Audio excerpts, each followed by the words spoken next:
It's not often we all become a part of a news story, even though we see news stories all the time. Well, for the next 3 hours, we'll look at the news story everyone was a part of, but didn't get to see. This is the story of Hurricane Hugo. It's more than a story of a Category 4 storm with 130-mile-an-hour winds. It's more than a story of destruction or even a lack of it. The story of Hugo is the story of people. People at their best during their worst hour. This is the story of strangers who are now friends, competitors who are now cooperating. Hugo is people bonding together to make a nightmare into a dream of tomorrow. In a minute, Hugo, the storm, the land, the people. Weather warnings, special reports on hurricanes. We'll all agree that we've seen them so many times, we tend to become oblivious to them. Some were saying it can't happen here. This is just another scare tactic on the part of the media. Well, Hugo was just that until Sunday turned into Monday, and San Juan was bashed with the full force of this killer storm. That's why CBS devoted its hour-long 48 hours to Hugo as it was hitting Charleston. People around the country were with us, watching what we could not see. Here, in an abbreviated form, is the 48 hours program as it aired Thursday night, September 21st. It's really scary. The palm trees have been bending. There's been coconuts flying. The wind is very strong. Tonight on 48 Hours, the hurricane named Hugo. I'm very sorry to say that about 90% of the people on this island are homeless. This roof came from across the street there. We're just picking up what we can find in the street and repairing as best we can. It looks like a war zone for all practical purposes. There is no law. There is no nothing. The looting, unfortunately, is very bad. I didn't think it could get any worse, but it just continued to get worse and worse. The conditions along the east coast of the U.S. are much worse than they are in the Caribbean. Heading our way, we need to be cautious now. We don't want to be here if it hits. We don't trust the storm. You don't know how bad it's going to be. A killer already. It would be crazy if we were not to take this hurricane seriously. So they lose the house, they may lose their life, children. Turning its pitiless eye toward the American mainland. If they have somewhere to go inland, they ought to go. Now.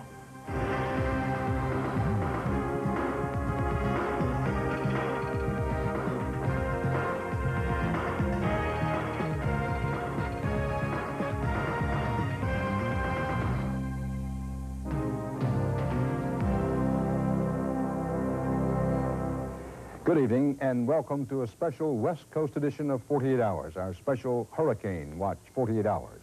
He's already spread death and destruction across the Caribbean, and right now, at this moment, a bigger and stronger Hurricane Hugo is beginning to move into the southeast coast of the United States.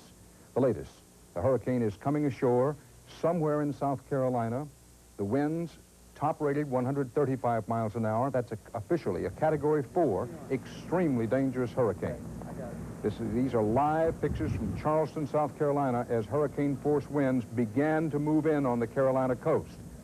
Those watching the hurricane muscle near their neighborhoods tonight are hoping for the best, but have to be concerned about the worst. And here's why. On its way to the U.S. mainland, the hurricane surged. It surged today. Its character changed. It was upgraded to a 4 category hurricane. That's on a scale of 5. Keeping in mind that in its wake, the hurricane has already left at least 20 persons dead, 100,000 homeless. Because of the importance of this still developing story, we are postponing our scheduled 48 Hours report to bring you this special hurricane edition of 48 Hours, and we're updating it live for those of you on the West Coast. Charleston, South Carolina is smack in Hugo's path. Now, some parts of Georgia, many parts of the Carolinas are beginning to feel heavy winds, torrential rains, rising tides. The coastline could be ravaged by morning. No wonder residents all along this coastline have battened down the hatches, headed to higher ground, hoping to get out of harm's way. CBS News reporter Ron Allen is live in Charleston at this moment because of very dicey communications.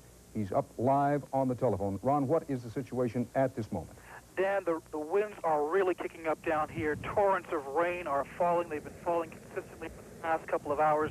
The weather is deteriorating rapidly. I just talked to the mayor of this town on the phone, and he says that this community is in grave danger because Hugo is coming directly here. The mayor says that if the Weather Service projections are even close, Hugo will be the worst storm to hit this area in 100 years. The mayor has taken the most unusual step of ordering all police, fire, and rescue units off the streets. It's simply too dangerous for them to be out there, he says. There has also been the first report of injuries, 2 people who were slightly injured who were out in a car somewhere. Streets are flooding, lights are blinking out across town, power is going out even in the hotel where we are trying to broadcast from. The people who run the city have been planning every precaution down to the most minute detail, and they have been worried that residents don't really realize just how dangerous a hurricane can be.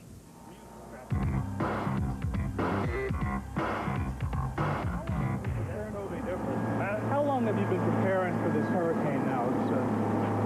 Started about 7 years ago. 7 years ago? Yeah. Just in case. Well, you know you're going to have a hurricane sometime, so you got to prepare for it. Like spare tire in the trunk of your car, you carry it because you may have a flat.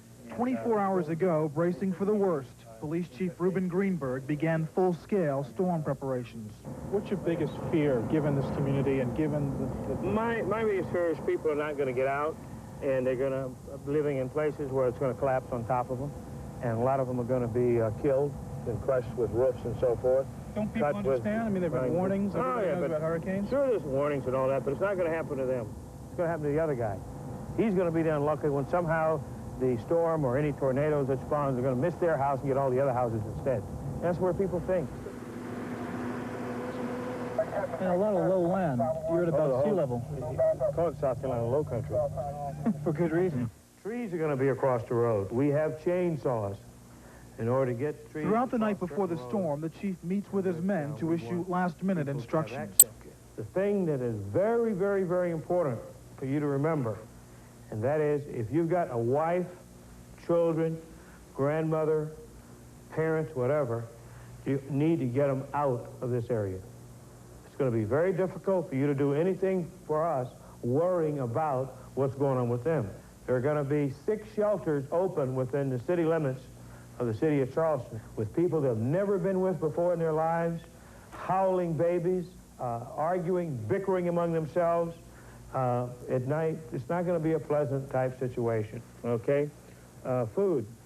We have the food. We'll be able to feed 300 people for 3 days right here at the department. He's got the food for us. He's getting us some bread.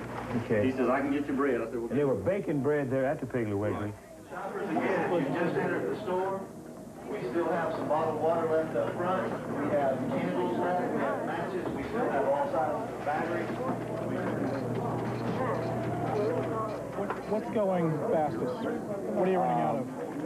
Water and batteries. Water and bread. Bread we ran out of numerous times today, and the bakeries, as quick as they bake it, they're bringing it to us. We have trucks running 24 hours a day from our warehouse picking up stuff, resupplying stuff. So we're going to, just keep going. So did you get everything? You're all stocked up now? Well, I hope so. I need to get a few batteries, and that will be it. I think I'm hurricane-proof after that. With the storm drawing closer, time to plan is running out. Chief joins the Crisis Council for a meeting. This is a meeting where everybody's going to be looking at last-minute preparations and so forth, make sure everything's working okay. Who's here? Oh, mayors of all the towns, chiefs of police, fire chiefs, state agencies, state wildlife, highway patrol. It's going to be wet through there, We too. could be looking at 5,000 low-income people. No question about it. Evacuated, and they don't have cars. Sure. So they ain't got any place to go. Sure. The governor did declare a state of emergency at 6:30 p.m. or thereabouts. They came out of a special meeting, so a state of emergency for South Carolina has been declared. The dawn offers just a hint of what's to come. After only a few hours of rest, Chief Greenberg is touring the most vulnerable area of Charleston. Well, this area here is called the Battery, and this is the area where the storm surge and water and stuff are going to be splashing over this thing. People here know that, so you'll see a lot of them have already boarded up. As more evacuees hit the road, the chief heads for a hurricane shelter that's rapidly filling up. Everything okay? Yeah. How many people do you have here? About 60 now. 60 now. Here and here? Yeah, most of them are here. Some have gone to pick up more. Food. Boy, what a comfortable looking bed. This is the community bed. Boy, I can hardly wait to lay down myself. Drinking water and make my little boy milk.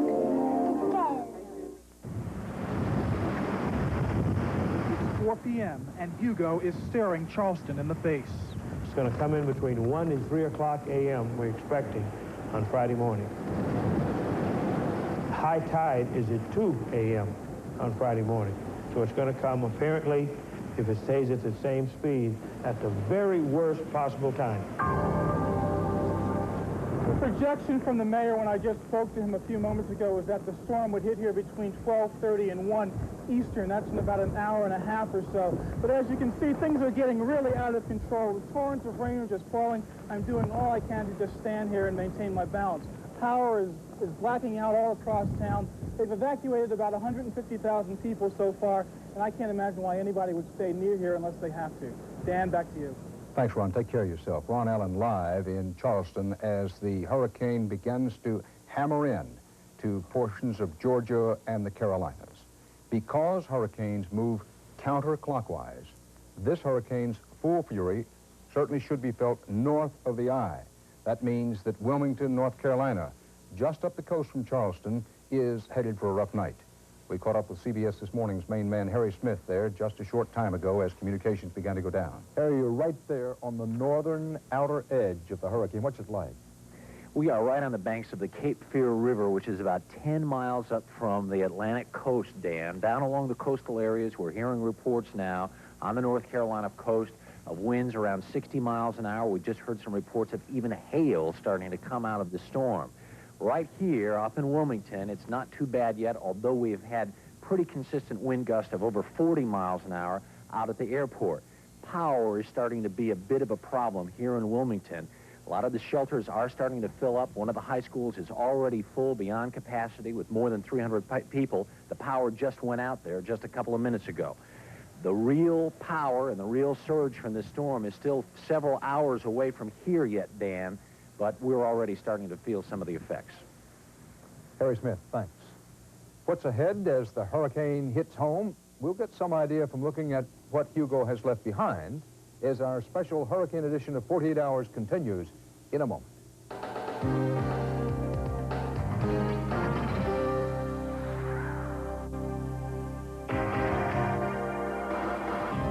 Savannah, Charleston, Myrtle Beach, Wilmington look to be getting the worst of it as the night wears on. Remember, this is the most powerful East Coast storm in at least 35 years. 48 Hours correspondent Bernard Goldberg's been following it from the National Hurricane Center in Coral Gables, Florida. Bernie, what's the latest at this moment? Dan, we do have some brand new information. The eye of the storm right now is still offshore, but it's only about 30 miles offshore.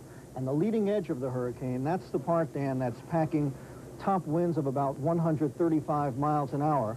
That's only about 10 miles offshore. So that means Charleston and the areas that you mentioned around Charleston should be battered, severely battered, within the hour. Hugo continues moving towards land at about 22 miles an hour, and that's a little faster than it was moving all day today. Now, to put this into some kind of perspective, the last time the Carolina coast was hit by anything like this was way back in 1954 when Hurricane Hazel hit. Damage back then was extensive. Tonight, overnight, early morning, damage almost certainly will be a lot worse. Bernie, thanks. We'll be getting back to you a little bit later on. We were going to bring you a live report from Myrtle Beach, South Carolina, but the winds are already too great there. Our correspondent Frank Courier filed this report just before losing transmission capability. There is truly a sense of fear and isolation in this town right now. Downtown Myrtle Beach all but deserted. We were just asked by the authorities moments ago to leave, to evacuate. We are planning to do so. We also learned that the emergency command post set up here in town by city leaders for disaster preparedness, they too are pulling out. They're moving west about 14 miles to the town of Conway. So it appears tonight with the hurricane upgraded to Category 4 that it's no longer safe to be in Myrtle Beach. The people who lived near that beach where correspondent Frank Courier was standing face what the people of Puerto Rico have faced over the last 48 hours. Correspondent Richard Roth has seen the future.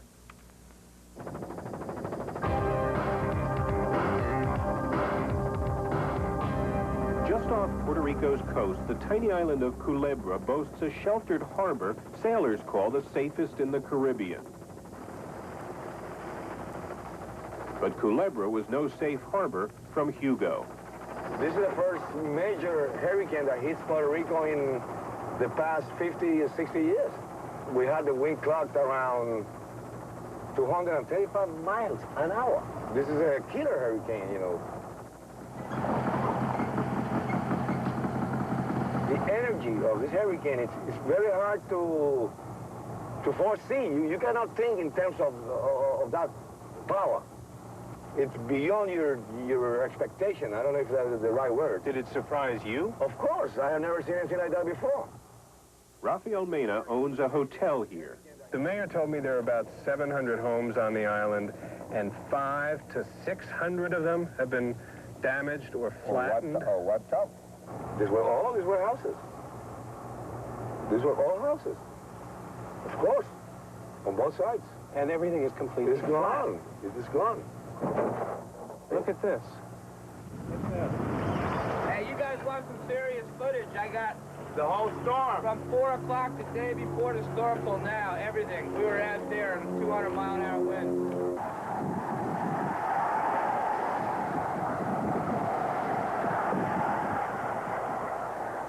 When it started blowing like it did, when it got way out of control, over 180, 190, when it started gusting like it did, I couldn't believe it. We were all life vests on. We were ready to go over. We were scared. I mean, we were really, all of us were like, we've never been in that situation before. I'll tell you what, I've never been so close to dying, none of us.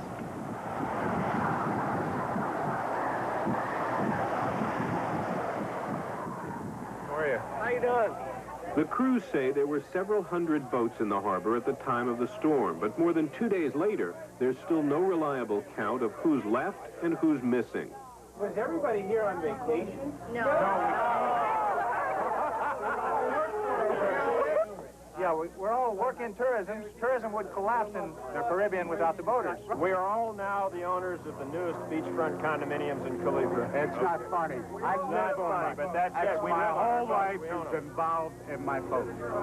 Everything I own is there. I've got nothing left but a shell. These people have been unbelievable on this island. And these people are the finest in the Caribbean because they've been so helpful. They are standing there on their front porch of what used to be their house, asking how can they help you. Now, what else can they do? Hi. Hi. How are you? Well, this is my house. Dolly Camareno moved to Culebra from New York City 16 years ago.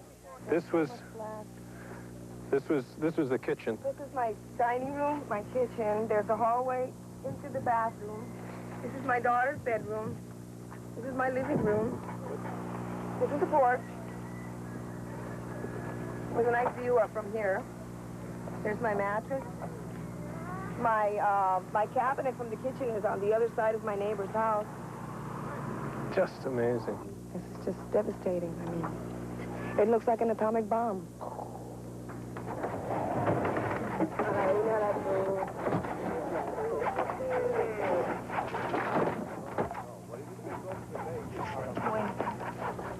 It must have broken your heart.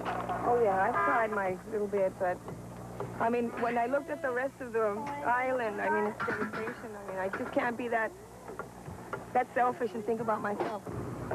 There's so many people out there. I mean, we've got to stick together.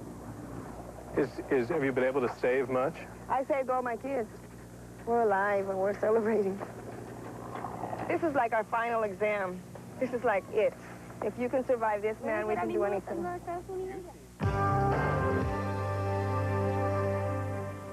A note here, the storm is expected to dump between 5 and 10 inches of rain, possibly more, as its eye or center comes ashore. The wind will be howling at 125 to 135 miles per hour. What's it like to be in that? A remarkable demonstration coming up soon in tonight's live 48 Hours.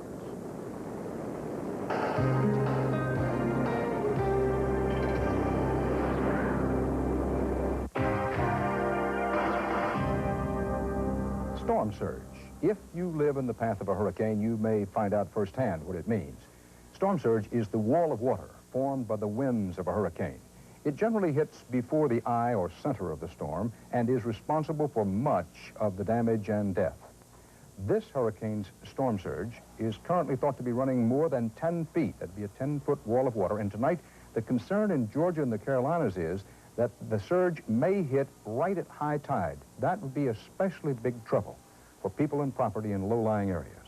With us now is our CBS News hurricane consultant, Dr. Neil Frank, at our station in Houston, the CBS affiliate there. Dr. Frank, what's it going to be like for people in northern Florida, Georgia, South Carolina, and North Carolina? Well, down in Florida, they're not going to have much of a problem with this, maybe even on the Georgia coast, because the winds will be blowing out of the northwest, and that'll be blowing the water out to sea. The problem is going to be over on the right-hand side of where the eye makes landfall. Now, when I say right-hand side, look in the direction that the hurricane is going. Over on the right-hand side, that's where you're going to see the big winds and the big water. And we're talking about maybe 15 feet of water tonight, and add to that the astronomical tide, and so you're going to have a horrendous problem over there on that right-hand side. Dr. Neil Frank, back to you later. Thanks. The people who choose to remain in the path of the storm face danger from the surging water and from the wind. To assess the strength of a Hugo-sized hurricane, we sent our intrepid David Martin into the wind tunnel of the University of Maryland. His guide is Jewel Barlow, the director.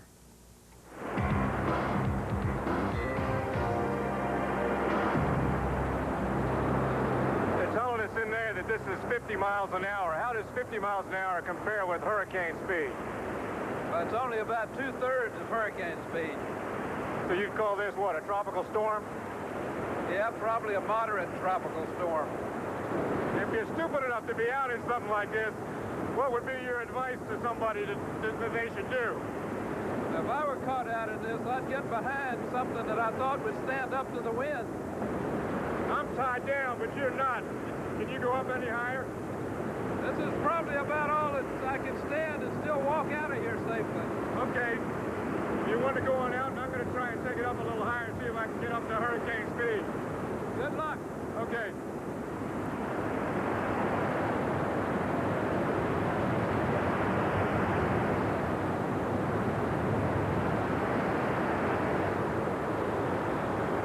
And now we're at 70 miles an hour. As hard as that is, that's still not hurricane speed.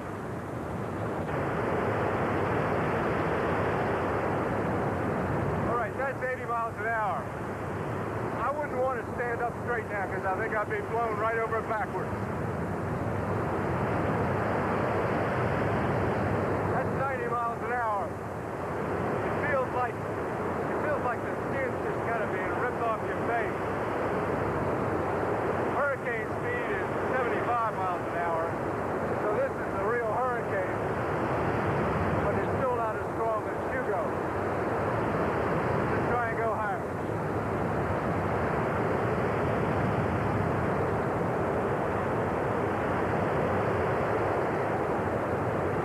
That's 100 miles an hour. I don't see how you could be out in this if you had to worry about the rain. Also about things coming at you. The only thing I have to worry about is that camera and it's taped down. I've got one other advantage. I can tell those guys to turn off that air anytime I want. Can't do that with Hugo.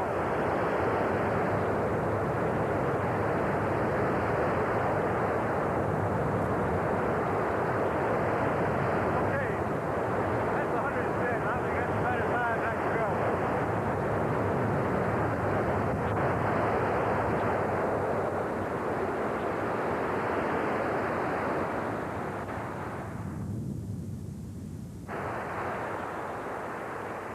It's all right if you can turn it off, but if you don't have any choice over the matter, you really are totally helpless out there in that kind of wind.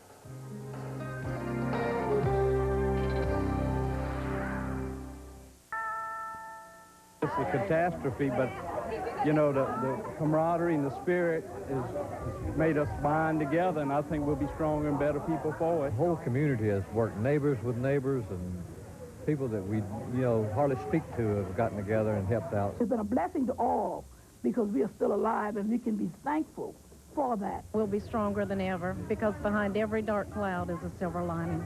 And I've lived long enough to see that proved time after time. I think everybody really pulled together and made it a lot easier for everybody else.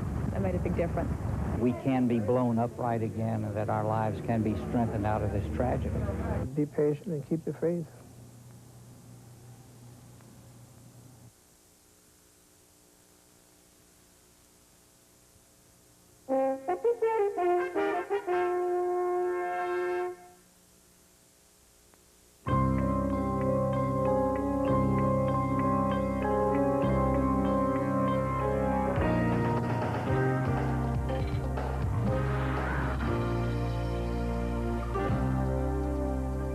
Up-to-the-minute update on the hurricane.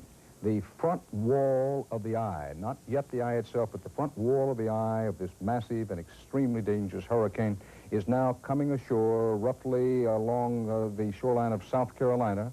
Winds raging at 100 miles an hour plus, and the eye itself is not yet over the coastline, so there are yet to come top winds of about 135 miles an hour, and the massive storm surge, that wall of water we've been talking about, is now expected to hit within the next hour, perhaps hour and a half. Charleston, South Carolina, seems to be right in the bullseye, with Hugo moving in. Attention. Beaver County has... All day, residents of the low-lying coastal areas from northern Florida to North Carolina have been packing up and heading out.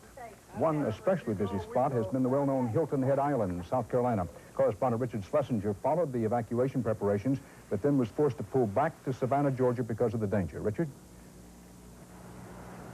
Dan, the wind and the rain have started picking up here just in the last 45 minutes. It's a miserable night here in Savannah, but nothing compared to our neighbors to the north where Hugo is headed.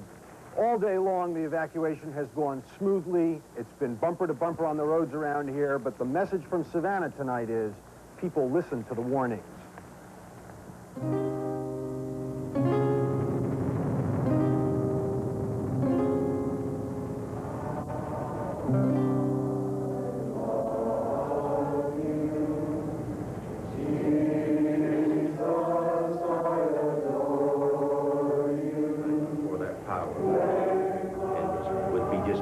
That we'd ask, Father, in the name of Jesus, that you would move the storm from Hilton Head and move it out to sea and keep it there. We ask it because we know you can do it. Thank you. On Hilton Head Island, everyone was prepared for the worst in his own way. We know that you can calm the winds and the waves.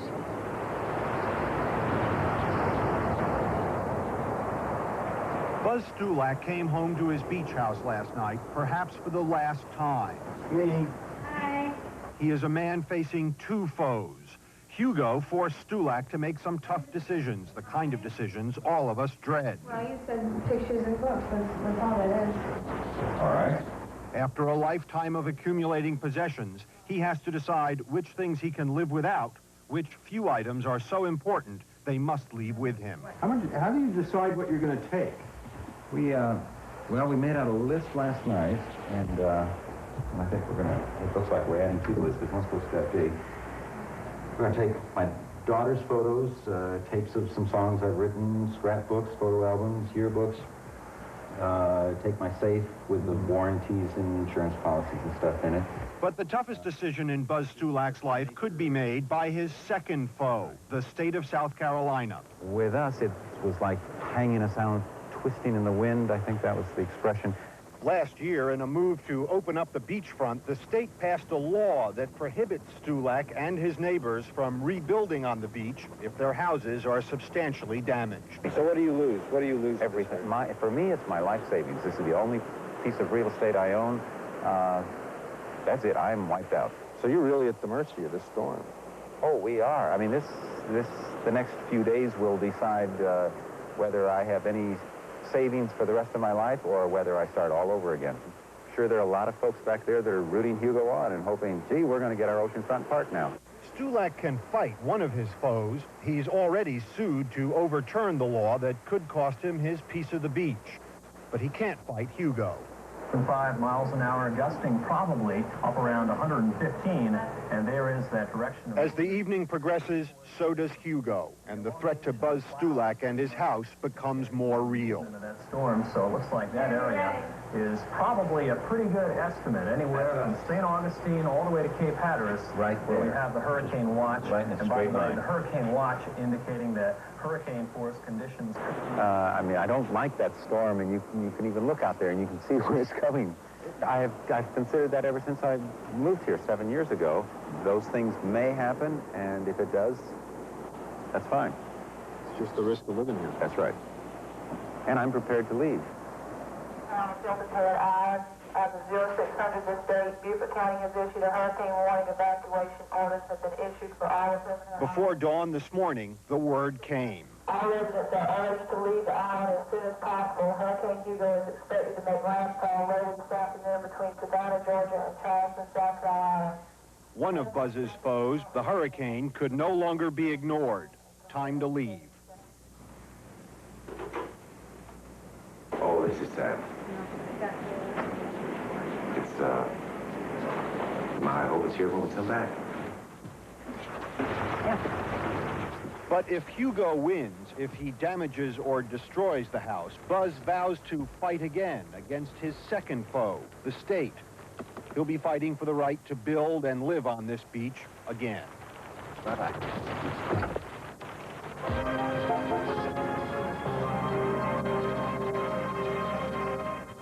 Some Charleston, South Carolina residents are bracing for the hurricane in a city shelter. With them tonight is CBS This Morning's Kathleen Sullivan. Kathleen, good evening. Hi, Garrett. Hi, Dan. I'm in the Garrett High School gym. There are about 390 people in here. Believe it or not, a lot of these people have been here since midnight. You just missed the late-night snack. They had a little peanut butter and honey sandwich, and they're serving the fruit right now. And it's surprising that a lot of these people have been in here since midnight, but a lot of it is because of the preparation, the efforts made by the city here, including that of Mayor Joe Riley. Mr. Mayor, why did you start advising these people? What was it, Tuesday afternoon? We studied what other cities had done that had difficult hurricanes, and our advice was to scare the people, because the greatest danger is people not evacuating and being caught in rising water. So we tried to communicate it strongly so people wouldn't say, oh, we've been through that before, because with this storm surge, people in low-lying areas and one-story houses would be killed, and we feel very good at these sites because it means that they heeded our warning and they've taken shelter, and hopefully we've saved a lot of lives. Well, Mr. Mayor, actually, when you look at this and you see these people, do you think they're happy? I mean, have they been well fed? I mean, they haven't really had a meal today. They get 3 meals tomorrow, no? They seem very happy. I've toured a lot of shelters, and they're relaxed. They know they're going to be safe, and makes us feel very good. When you and I talked this morning on CBS This Morning, you said you were going to stay in your house, and I understand that you were evacuated by your own efforts today. I did. I followed my own advice. So where are you staying tonight, Mr. Mayor? I'm staying at City Hall. My family is inland, and I'm with our command post at our historic, beautiful City Hall. Everybody ought to come and see it when the hurricane's over, and we'll be on top of everything happening in the city, and hope we can escape it without the loss of life. One thing, your worst fear tonight. Worst fear is the tide, the rising water, and trapping people. Mr. Mayor, we'll all be in here together. Dan? Thanks, Kathleen Sullivan. Maybe this is as good a time as any in our live Hurricane Watch Special Edition of 48 Hours to say, of course, we have to emphasize the danger of hurricanes, big winds, rising tides, storm surge, but people can ride them out. The key is to know that you need to stay alert, be smart, pay attention to the weather forecasts and the warnings. And we want to say directly and personally to those who are in the path of this storm, we care about you, we're thinking about you. And for the past 48 hours, Bernard Goldberg has been watching the people watching the storm at the National Hurricane Center in Coral Gables, Florida. Tremendous rises up there. Falls. Rise right out here. We'll have a little bit more trouble maybe tracking it by satellite. 24 hours, 22.566 mil. A little funny jog, the 4860 jog. We have the big high pressure area that's been over here, and the little trough you see in here. They may have high-tech science on their side here at the Hurricane Center. They may be the best in the business. It's a 6 p.m. advisory we're talking about, which is... But all they know for sure when it comes to hurricanes is that there's an awful lot they don't know for sure. With all the maps, with all the computers, with the satellites, with the weather balloons, with everything else you've got. They're really, well, why is there no such thing as certainty when it comes to hurricanes? If I could take a snapshot, a Polaroid picture of the atmosphere right now, and said, freeze, don't move, right, and then run my models, I'll do very well. Okay. But the atmosphere is not stagnant. It's always moving. It's always interacting. You have the cold air that's up over the Canadian Rockies, and that comes down here. Robert Sheets is director of the Hurricane Center. And how does that affect the hurricane? The hurricane basically moves with the currents in which it's embedded. We used to call those steering currents, sometimes call them steering currents, but it's the basic flow of the atmosphere in which that hurricane is embedded that decides where it's going to go. And over the years, they've learned, don't try to predict too soon where a hurricane ultimately will hit.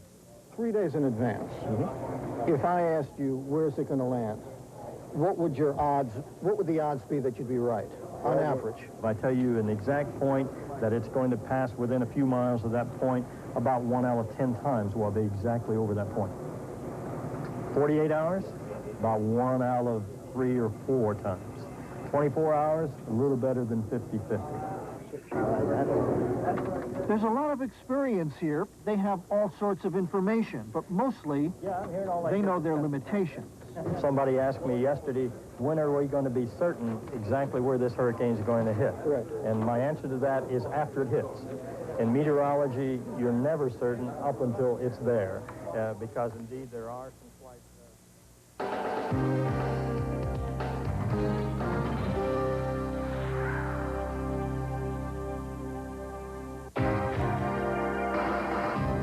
Mid-Atlantic and Northeast states may get flash floods and very heavy rains in the days ahead as a diminishing Hurricane Hugo moves north. The schedule is predicted to be along these lines, with the storm going in even up into Canada sometime on Sunday. The latest indications are that the stormy weather will head through Washington, New York City, Boston, and on through Maine to Canada. Dr. Neil Frank, our hurricane expert at KHOU in Houston, the wall of the eye is beginning to move ashore now. What's going to happen over the next 48 hours?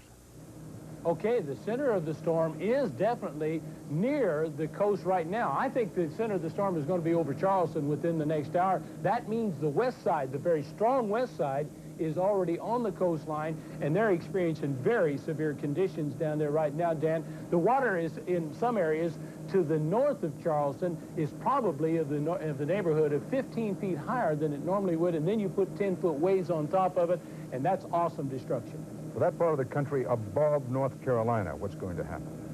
Well, when you talk about on up towards the Virginias and on up towards the New England area, the winds are going to die down rather rapidly. You can still get some squalls if you live along the coastal areas of Delaware and New Jersey as the storm goes by. So, you know, it wouldn't be unusual to see some squalls to 50, 45 miles an hour. But the main thing will be heavy rains, maybe 5 to 10 inches, as this storm moves on rapidly now to the northeast.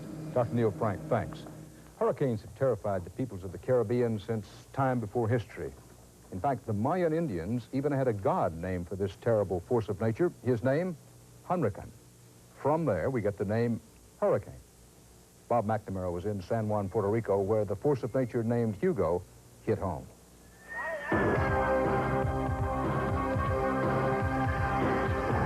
Life in Puerto Rico now is mostly life on the line. The 4- and 5-hour waits on the gas lines. The food lines in emergency shelters where more than 13,000 homeless are being housed. The nightly gatherings at corner fire hydrants for bathing and washing clothes. Today, electricity is slowly being restored, but more than half of Puerto Rico is still without power. While Hugo had a ravaging effect on the capital of San Juan, its damage was devastating on the rural poor, the thousands who shelter in tin-roof shacks that pass for houses. The rain was a salty water rain. It was the ocean going like that. It was like a big oxidizer. In the coastal town of Fajardo, Carlos Rodriguez decided to face the hurricane's fury rather than run. My wife, me, and a neighbor that was the house flew. He came over, please open the door. So I stayed in the bathroom with them, my wife. It was such a long time. That was the problem. So many hours. It was like a big oxidizer. Something like that. That was terrific. For so many hours. Oh, that was... I thought a hurricane was not that big. This is where we stay. You could if you want, I'm going to sit down so you could see. We were like this, 3 of them, like that. Like that. Mm-hmm. We are 3 here, with a little mattress here. Dun, dun, dun, dun, dun, dun, dun. That's all we could do. And then the water was coming up. Then I had to go outside and take the diving equipment. At least I am a diver too. And I had my tank and my regulator close to me in case it's still coming up. We had to think all that in minutes. This used to be my bedroom. This is your bedroom? Well, it used to be my bedroom, but once the roof went whoop, like that, just like uncovering a can, boom. Then we hit the bathroom. Today, Rodriguez and his wife live in a tent inside what's left of their house. They're trying to patch their lives back together because there's no other choice. We cannot move. They took the chances. I have been working 41 years to have this. I can't leave it. Look at this. That's my wife. My wife's son. They're no good. So we are alive. I have to start all over again. After I was retired, I was so proud of myself, retired with 41 years old. Wow. Maybe it's a punishment from God.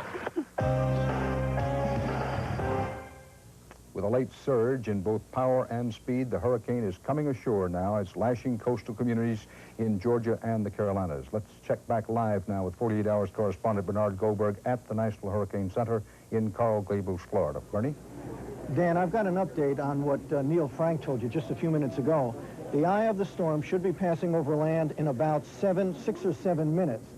And just a few seconds ago, they told me that 100-mile-an-hour winds gusting to 119 miles an hour are passing over downtown Charleston, right over the newspaper office, as a matter of fact.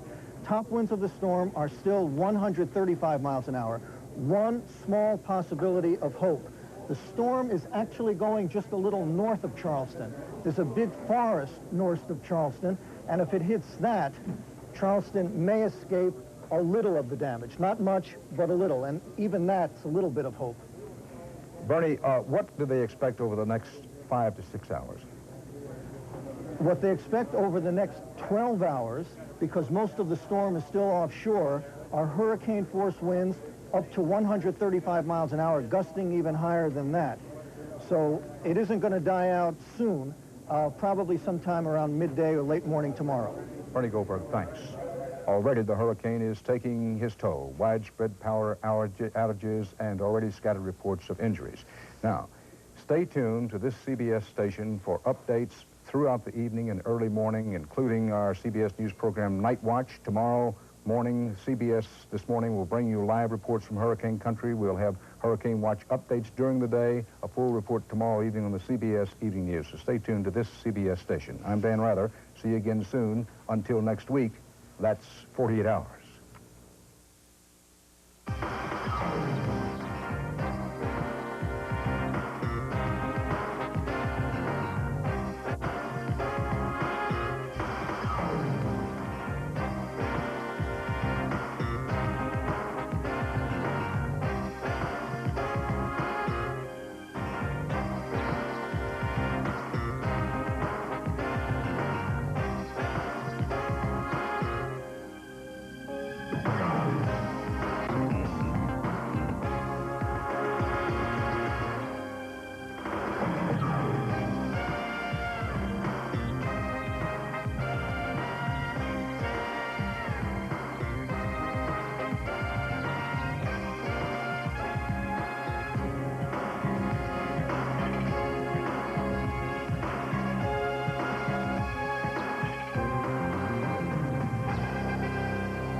For a transcript of 48 Hours, send $4 to Journal Graphics, 267 Broadway, New York, New York, 10007.